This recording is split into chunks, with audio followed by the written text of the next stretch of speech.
Class, sit down. You will not believe this. Entire countries with armies, presidents, and central banks can run out of money.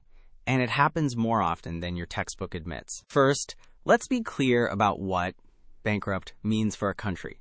It's called a sovereign default. That's when a government officially says, sorry, we cannot pay back what we owe. Now, class, how does a country even borrow money? Governments sell bonds. A bond is basically a promise note. Give us money today, we'll pay you back with interest later.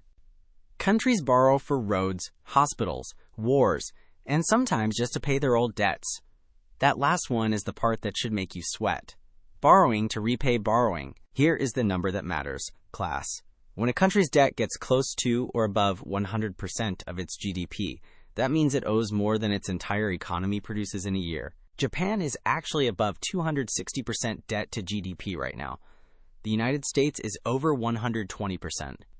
Greece hit 177% before its crisis. High debt alone doesn't cause collapse, but it is the loaded gun. So what actually pulls the trigger? Usually it's a combination of three things.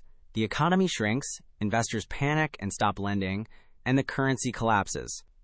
All three at once is a catastrophe. Argentina has defaulted 9 times. 9. The most recent was in 2020 to $65 billion.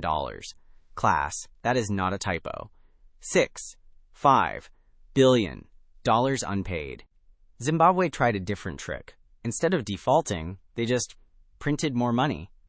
Sounds clever until inflation hit 89.76 trillion% in 2008. Their $100 trillion bill couldn't buy a loaf of bread. Class, who pays when a country goes bankrupt? Correct, the regular people. Pensions get cut. Hospitals close. Unemployment spikes. The politicians who borrowed the money are usually long gone. Then the IMF shows up. The International Monetary Fund. They are like the stern aunt who loans you money but makes you clean your whole house first. The conditions are called austerity. Cut spending, raise taxes, privatize things.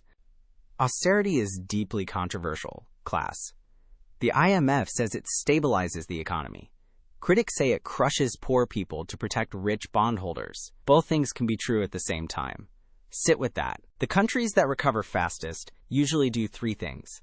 They renegotiate their debt honestly.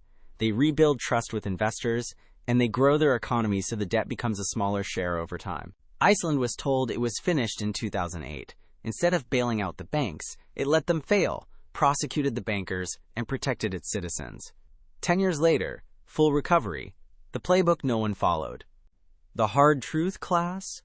No country has to go bankrupt.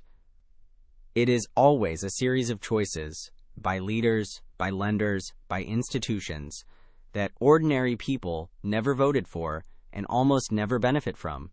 If Professor Spud taught you something today, subscribe. Class meets daily. Because understanding money and power isn't optional anymore, it's homework. Class dismissed.